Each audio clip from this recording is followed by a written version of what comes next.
দেশবাসী আন্তরিক শুভেচ্ছা অভিনন্দন এবং আমার এতিম তারেক জিয়ার পক্ষ থেকে আপনাদের কাছে ধানের শীষের জন্য ভোট চাইতেছি। এতিমের প্রতি একটু খেয়াল করি। জোরে বলেন। হ্যালো মুঞ্জু। এখন খাল নালা নদী যতদিন থাকবে জিয়া রহমান ততদিন আমাদের মাঝে জীবিত থাকবে। প্রিয় বন্ধুরা, এরিজান খাইতেছেন, জিয়া রহমানের কথা মনে করবেন, খালেদা জিয়ার কথা মনে করবেন, তারেক জিয়ারে ভোট দিবেন, এটাই তো আপনাদের কাছে দাবি।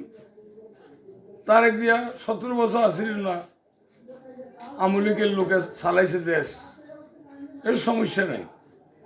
এখন বাঘের ঘরে বাঘে হয়, সুন্দর বক্তৃতা দিয়েছে, তার জন্য আমি আন্তরিক শুভেচ্ছা অভিনন্দন তারেক জিয়াকে, তার জন্য আন্তরিক শুভেচ্ছা অভিনন্দন। এবং যারা ডিফেন্সের লোক আছেন, অন্যায়কারী যেই হোক না কেন তাকে ধরা হোক। জেলা ম্যাজিস্ট্রেট সাহেব, আপনাকে প্রমোশন দেওয়ার মতো লোক আছে ইনশাল্লাহ আপনাদের মাঝে। ট্রেড লাইসেন্স যার নাই, এইগুলা করাও মোবাইল কোডের মাধ্যমে আপনাদের এভিডেন্স চলে আসবে।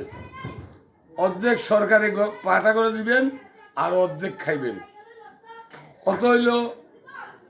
আমি বাংলার 18 কোটি মানুষের সন্তান, আমার একটাই দূর ভাই, আমার অ্যাক্সিডেন্টে দাঁত পড়ে গেছে, আমি বিয়ে করতে পারতেছি না।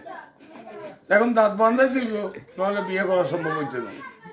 তো যদি কোনো বন্ধু কোনো বান্ধবী আমাকে ভালোবাসেন, খালি শুধু আপনি আসবেন, আপনার বাবার গাড়ি বাড়ি আমি কিছুই চাই না। আপনি 5 ওয়াক্ত নামাজ পড়বেন, ঘরে থাকবেন, আল্লাহরে ডাকবেন। আর যদি মনে করেন আপনি মার্কেটে যাইতেন, যান, অসুবিধা নেই, আপনার কাজে আমি বাধা দেব, তবে শরীয়তের ভিত্তিতে থাকতে হইবে। ঠিক আছে।